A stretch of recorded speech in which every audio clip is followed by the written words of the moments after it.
오늘도 이 자리에 함께 하신 저와 여러분에게 하나님의 크신 은혜가 함께 하시기를 주님의 이름으로 축복드립니다. 우리 서로 인사하겠습니다. 잘 나오셨습니다. 수고하셨습니다. 너무 아름다우십니다. 차마 안 나옵니까? 옆 사람을 보니 안 나오십니까? 옆에 사람을 보고 인사하겠습니다. 참으로 아름다우십니다. 우리 청년들은 절대로 안 하는군요. 옆에 사람을 볼 때 아름답지 않습니까? 아름답지요? 저를 보고도 인사하겠습니다. 아름답습니다. 참 좋네요. 오늘 이 시간 우리 라오스 접경 태국의 한 작은 마을에 있는 어린 학생들을 섬기기 위해서 단기 선교를 떠나는 우리 청년들과 권사님의 파송을 앞두고 있습니다. 여러분, 우리는 이들의 섬김을 통해서 어떤 열매를 기대하고 있습니까? 또 우리가 어떤 열매를 기대할 수가 있습니까? 오늘 본문에 등장하는 욥바의 여제자 도르가의 모습을 통해서 그 답을 찾고자 합니다. 결과적으로 도르가의 섬김은 개인의 섬김에서 끝나지 않고 다른 이들의 전염되어서 섬기는 공동체를 만들어가고 나아가 선교적 열매를 맺는 것을 볼 수가 있습니다. 이것이 오늘 파송되는 우리 단기 선교팀들을 통해서 이룰 하나님의 비전인 줄 믿습니다. 우리가 정말 그들을 위해서 또 우리 팀들을 위해서 물질적으로 기도로 후원하는 이유이기도 합니다. 여러분의 섬김을 통해서 그 땅에 섬김의 역사가 일어나고 그러므로 인해서 하나님의 선교의 역사들이 일어나는 것이 바로 우리 선교팀을 향한 비전이고 기도의 열매인 줄 믿습니다. 먼저 보시면 도르가의 섬김은 전염되었다라는 것을 보게 됩니다. 오늘 본문은 예루살렘에서 북서쪽으로 약 한 50km 떨어진 항구 도시인 욥바에서 일어난 사건을 다루고 있습니다. 사도 베드로는 여기서 도르가라고 하는 죽은 여제자를 살리게 됩니다. 바로 앞서 그 사건을 보면 베드로는 예루살렘에서 떠나 여러 지역을 다니면서 말씀을 전하고 가르치는 사역, 그러니까 순회 설교자의 사역을 감당하는 가운데 욥바에서 한 16km 정도 떨어진 그 르다라는 지방에서 중풍병으로 8년 동안 고생하는 에니아라는 그 성도를 고치게 됩니다. 이 일로 인해서 르다 지역에 놀라운 부흥의 역사가 일어나는 것을 볼 수가 있습니다. 물론 그 소식이 16km 정도 떨어진 욥바라는 곳에도 전해지게 됩니다. 그런데 그쯤에 욥바에 살던 도르가라고 하는 여제자가 병들어 죽게 되었습니다. 근데 36절은 죽은 도르가에 대해서 이렇게 설명하고 있습니다. 욥바에 다비다라 하는 여제자가 있으니 그 이름을 번역하면 도르가라. 선행과 구제하는 일이 심히 많더니 라고 기록하고 있습니다. 보시면 우선 도르가는 두 개의 이름을 가지고 있습니다. 하나는 아람어로 다비다, 그리고 헬라어로는 도르가라는 이름을 사용하고 있습니다. 둘 다 사슴이라는 뜻을 가지고 있습니다. 사슴. 이처럼 도르가가 아람어와 헬라어 이름을 동시에 가지고 있었다는 것은 도르가가 헬라파 유대인 그리스도인이라는 것을 이야기해 줍니다. 그러니까 유대인인데 헬라 지역에 살면서 헬라 문화권에 살아가고 있는 그리스도인이라는 것을 말해주고 있는 것입니다. 그리고 보시면 도르가에 대해서 뭐라고 표현하고 있냐면 여제자라고 표현을 하고 있습니다. 성경을 보시면 당시 초대교회 성도들을 가리키는 여러 가지 표현들이 나오는데 때로는 제자들이라고 표현을 하고 때로는 형제들, 자매들, 그리고 성도들이라고 표현을 하고 있습니다. 이 표현은 우리도 흔히 좀 사용하고 있습니다. 그런데 이 성도라는 말은 거룩한 무리라는 뜻으로 그리스도께서 그들과 함께 연합한 결과 세속적인 모든 것들로부터 그들이 구별된 공동체라는 것을 의미합니다. 그러니까 성도라고 불리는 것은 세상과의 관계 속에서 세상과 분리된 존재, 세상에 살아가지만 세상과는 다르게 살아가는 존재, 그런 의미에서 성도라고 부릅니다. 여러분, 우리는 그래서 성도입니다. 그런데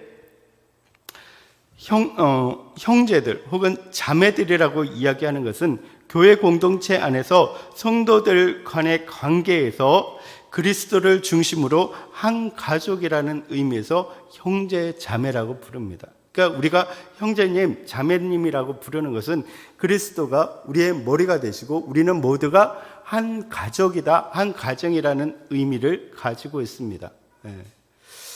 또한 제자들이라고 이야기하는 것은 그리스도와의 관계 속에서 주님의 가르침을 소중히 여기고 이에 따라 살아가는 사람이라는 의미에서 제자들이라고 불렀습니다. 그러니까 성도라는 것은 세상과 우리와의 관계 속에서 우리는 성도입니다. 그리고 형제 자매라고 하는 것은 우리 안에서 서로가의 관계 속에서 우리는 한 가족이라는 의미에서 형제 자매가 됩니다. 그리고 제자들이라는 것은 무엇입니까? 주님과의 관계 속에서 주님을 따르는 자, 주님의 말씀을 그대로 따라가는, 그 삶을 따라가는다는 의미에서 제자라고 부르고 있습니다. 그러면 의미에서 보면 우리는 성도요, 형제 자매요, 그리고 제자입니다.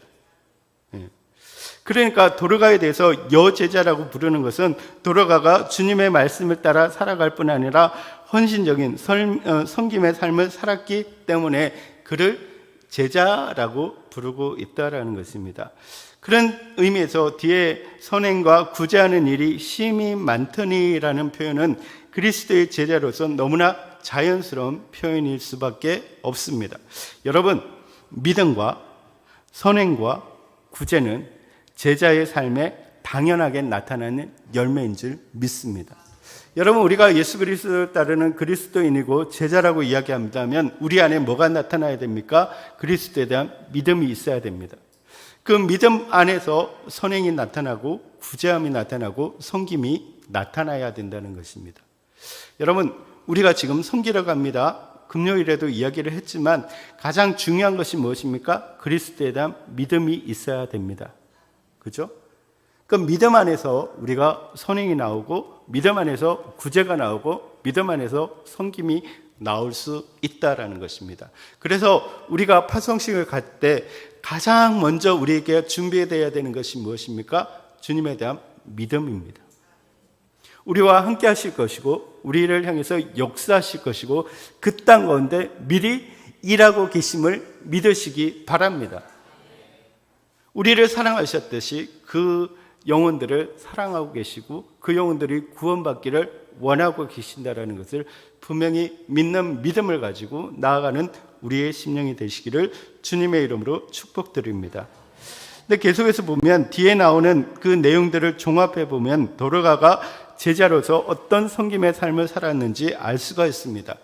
보시면 도르가는 속옷과 겉옷을 만들고 수선하는 일로 욥바에 있는 가난한 과부들을 섬겼습니다.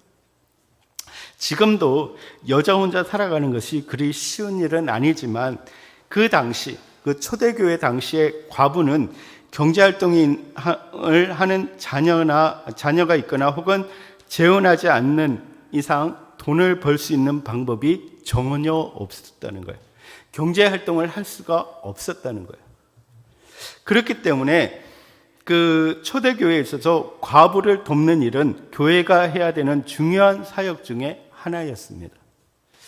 여러분, 우리가 실제로 아는 것처럼 예루살렘 교회가 스데반 집사님을 비롯해서 7명의 집사님을 세우신 이유가 무엇입니까? 바로 이 과부에 대한 구제 문제였습니다. 그런데 도르가가 이러한 과부들을 돕기 위해서 겉옷과 속옷을 만들어 주었다는 거예요. 그래서 베드로가 왔을 때 이 도르가가 한 일을 보여주기 위해서 그들이 한 행동이 무엇입니까? 그들의 겉옷과 속옷을 보여줬다는 거예요. 쉽지 않죠? 그 과부들이 전체가 겉옷도 보여줬을 뿐 아니라 자기들이 하고 있는 속옷도 보여줬다는 거예요. 그렇게 도르가가 그 과부들을 섬겼다라는 것을 말해주고 있습니다. 사실 당시의 겉옷은 우리가 생각하는 의미의 지금 이 T나 그 남방 정도가 아니라는 거예요. 이 겉옷은 이불이나 햇빛을 가리는 용도로 쓰여지기도 하고, 돈이 없을 때 돈을 빌리기 위해서 전당에 맡겨서 돈을 빌리기도 하는 그렇게 쓰이기도 했기 때문에 굉장히 고가의 물건이었다는 거예요. 그러니까 그 과부들은 구할 수 없는 그 겉옷을 그 도르가가 만들어서 주었다는 거예요. 그래서 실제적으로 돈이 필요할 때는 그것을 팔아서 그 돈을 쓰기도 했다라는 것이죠. 그러니까 이 과부들을 그냥 말로 도운 것이 아니라 실제적으로 섬겼다라는 것을 말해주고 있습니다. 그뿐 아니라 도르가는 이후에 자신의 집을 교회로 개방해서 바울을 섬겼던 루디아처럼 자신의 다락방을 내주는 그런 섬김을 보여주었습니다. 당시 다락방은 예수님께서 제자들과 함께 하셨던 마지막 6월절 만찬 이후에 초대교회의 예배 장소로서의 역할을 했다라는 것이죠. 아마 이 도르가가 내준 다락방 역시 요바에 있는 교회 공동체와 가부들에게 중요한 장소가 되었을 것입니다. 그러니까 도르가의 다락방은 주일에는 요바에 있는 교회 성도들이 모여서 기도하고 예배하는 장소가 되었을 것이고, 평상시에는 주님의 복음을 나누고 교제하고 함께 모여서 겉옷과 속옷을 만드는 장소가 되었을 것입니다. 그러니까 여제자 도르가는 이렇게 사람들과 공동체를 섬겼습니다. 그런데 중요한 것은 이러한 도르가의 섬김은 혼자만의 섬김으로 끝나지 않았다라는 거예요. 도르가의 섬김으로 끝나는 것이 아니라는 것이죠. 보시면 도르가가 병으로 죽게 되자 도르가가 섬기던 그 과부들은 도르가의 시신을 깨끗하게 씻겼습니다. 그러니까 이 도르가의 장례 절차를 그들이 진행한 것입니다. 그러니까 몸을 깨끗하게 씻겨서 누워놨다는 것은 우리로 말하면 염을 했다는 거예요. 염을. 그리고 특이하게도 바로 장례를 치르지 않고 다락방에 누이게 되는데, 이것은 장례를 지내기까지 시신을 조용한 곳에 놓아두려는 단순한 의도보다는 많은 사람들을 헌신하고 섬겼던 도르가에게 하나님의 특별한 은혜가 내려질 것을 믿고 기대하는 마음으로 기다린 것이라고 볼 수가 있습니다. 그러니까 이 도르가를 깨끗하게 씻겨서 염을 해놓고 그 다락방 위에 안치를 해놓고 난 다음에 하나님께서 이 도르가를 살려주실 것에 대한 믿음을 가지고 기다리고 있었다는 거예요. 그래서 실제적으로 루다에서 그 하나님의 역사를 일으켰던 베드로에게 사람을 보내게 됩니다. 그래서 와서 도와달라고 이야기를 하는 거죠. 그래서 하나님께서 베드로를 통해서 이 도르가를 살려주실 것에 대한 믿음과 또한 그 기대감을 가지고 있었다라는 것입니다. 그들은 도르가에게 이러한 역사가 일어나기를 기대하면서 이 다락방에 안치하고 16km나 떨어진 르다에 가서 베드로를 모시고 오는 그 일을 마다하지 않았다는 것이죠. 그러니까 이전까지는 도르가가 죽기까지는 도르가가 이 과부들을 섬겼는데, 이제 이 과부들이 도르가를 섬기게 되었다라는 것입니다. 그리고 보시면 유대인들의 관습에 따라서 도르가의 죽음에 대해서 자발적으로 곡하는 데 참여하고 있다는 것을 보여주고 있습니다. 이것은 도르가의 죽음에 대한 자신의 애통함이나 슬픔을 나타내는 동시에 도로가가 행한 섬김을 드러내 보이고자 했던 것입니다. 우리가 장례식에 가면 그분이 어떤 삶을 살았는지에 대해서 좀 알 수가 있을 것 같아요. 이게 분위기가 있는 거죠. 정말 주를 위해서, 사람들을 위해서 헌신하고 섬겼던 그 사람들의 그 장례식을 보면 굉장히 그 사람들이 슬픔과 또한 아쉬움과 그런 또 그들이 행한 것에 대한 그 나눔이 굉장히 깊어요. 근데 그렇지 않은 장례식에 가보면 특별한 의미를 이렇게 찾아볼 수 없는 그런 모습을 보인다는 거죠. 여러분, 우리 그리스도인들의 그 장례식은 좀 아쉬움과 그리고 안타까움과 또 어떻게 보면 우리 안에서는 기쁨이 될 수 있잖아요. 왜냐하면 그러니까 고인은 하나님 나라에 들어간 것이고 천국에 환송이 된 것이니까.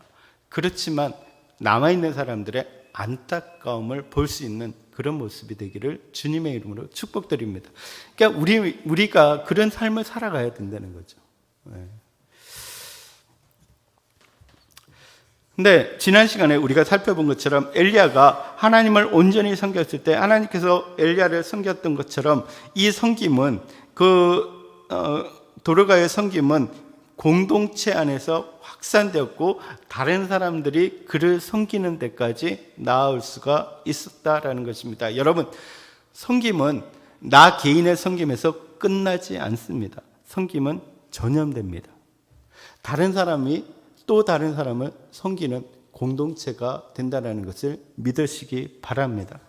이와 관련해서 바울은 고린도후서 9장 2절에서 이렇게 말합니다. 이는 너희의 열심을 인하여 자랑함이라. 아가야에서 1년 전부터 예배하였고 너희 열심이 여러 사람을 격동시켰느니라. 이것은 예루살렘 교회를 위해서 헌금을 준비한 고린도 교회의 열심 있는 그 섬김에 대해서 칭찬하는 글입니다. 그러니까 그들이 열심을 내었고 그들이 그 예루살렘을 섬기기 위해서 힘써 나갈 때 모든 지역에 있던 다른 교인들도 그게 영향을 받아서 섬김을 다했다라는 것입니다. 여러분, 우리의 섬김은 전염된 줄 믿습니다. 우리 선교팀이 나가서 우리 아이들을 섬기게 될 텐데 그 아이들이 그 섬김을 받고 끝나는 것이 아니라 그들도 섬기는 공동체가 된다라는 것입니다. 그들도 다른 사람을 섬기게 되고 그들도 다른 사람을 위해서 헌신하게 된다는 것입니다. 여러분, 우리도 마찬가지입니다. 우리도 이 지역을 섬겨나갈 때 이 지역을 섬기는 섬김으로 끝나는 것이 아닙니다. 그 공동체가 섬김의 공동체가 될 줄 믿습니다. 이것이 필요합니다. 여러분, 그래서 작은 섬김이라도 우리는 하찮게 보지 마시고 섬김을 다 하시기 바랍니다. 그러면 그것으로 끝나는 것이 아니라 섬김이 섬김을 낳게 된다라는 것을 볼 수가 있습니다. 그러므로 여러분, 우리의 섬김이 다른 사람들 앞에서 비치게 하여 우리 섬김을 통해서 다른 사람이 하늘에 계신 우리 아버지께 영광을 돌리도록 힘쓰는 저와 여러분이 되시기를 주님의 이름으로 축복드립니다. 그래서 다음으로 보시면 도로가의 섬김은 마침내 선교의 도구가 되는 것을 볼 수가 있습니다. 41절과 42절을 보시면 이러한 그들의 섬김은 기적의 역사를 만들어내는 것을 볼 수가 있습니다. 앞서 보신 것처럼 도로가가 섬기던 그 과부들이 도로가가 죽었다는 소식과 함께 와서 도와줄 것을 르다에 있는 사도 베드로에게 요청을 하게 되는데 베드로는 지체하지 않고 단숨에 달려오게 됩니다. 그리고 베드로는 마치 예수님께서 베데스다 연못의 한 병자에게 주목했던 것처럼 도로가에게 집중했습니다. 그리고 12살 된 소녀에게 예수님께서 소녀야 일어나라. 그것을 뭐라고 하셨죠? 달리다굼이라고 하셨던 것처럼 도로가에게 베드로가 외칩니다. 다비다야 일어나라. 그럼 뭘까요? 달리다굼은 소녀야 일어나라입니다. 그러면 다비다야 일어나라는 것은 다비다굼 다비다굼 하고 외쳤습니다. 그때 그 죽었던 도로가가 살아나게 됩니다. 41절과 42절을 보시면 베드로가 손을 내밀어 일으키고 성도들과 가부들을 불러들여 그가 살아난 것을 보이니 온 욥바 사람들이 알고 많은 사람들이 주를 믿으니라. 여러분, 도로가가 살아나는 것만큼이나 놀라운 일이 벌어졌습니다. 그것은 무엇입니까? 지금 과부들이 무엇을 경험하게 됩니까? 부활을 경험했다는 거예요. 머리로 믿고 있었던 예수님의 부활, 보지 못했지만 예수님 부활하셨다라는 사실을 말했는데 그것에 대한 믿음을 가지고 있었는데 이제 그 표상을 봤다라는 거예요. 아, 사람이 부활할 수도 있구나. 그러면 예수님이 부활하셨겠구나 하는 믿음의 확신을 가질 수 있다는 거예요. 또 하나는 무엇입니까? 온 욥바 사람들이 그것을 보고 주를 믿었다라는 거예요. 선교가 일어났다는 거예요. 전도의 역사들이 일어났다는 거예요. 여러분, 그 도로가의 섬김이 전염되어서 섬김의 공동체가 되었고 그 섬김이 또 순환해서 뭐가 일어났다는 거예요? 선교의 역사가 일어났다는 거예요. 여러분, 우리 선교팀의 작은 섬김이 정말 그 태국의 아이들의 섬김을 일으킬 것입니다. 아멘? 그 섬김을 통해서 하나님의 역사가 일어나게 될 것입니다.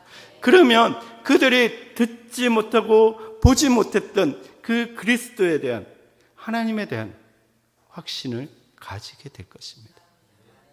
여러분, 그런 의미에서 보면 여러분은 굉장히 중요한 그런 역할을 해야 합니다. 이건 좀 사담입니다만은 절대로 가서 싸우지 마세요. 절대로 가서 딴짓하지 마세요. 여러분의 모습을 봅니다. 사람은 들은 것으로 변화되는 게 아니에요. 보는 것으로 변화됩니다. 여러분의 모습을 보게 됩니다. 여러분이 말하는 것, 여러분이 행하는 것, 그걸 보는 것이 아니에요. 그것이 영향력이 있는 것이 아니라 여러분들이 하는 모습이, 섬김이 영향력이 있습니다. 말은 복음을 이야기하는데 행동을 보면 맨날 끼리끼리 싸우고 뭐 삐져 있고 그러면 뭘 주겠습니까?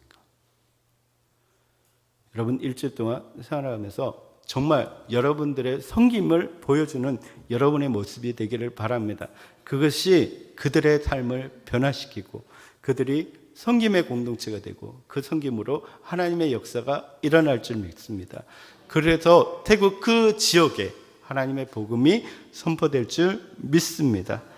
그래서 우리도 마찬가지로 우리도 이 지역 안에서 섬김을 다하는 저와 여러분이 되시기를 주님의 이름으로 축복드립니다.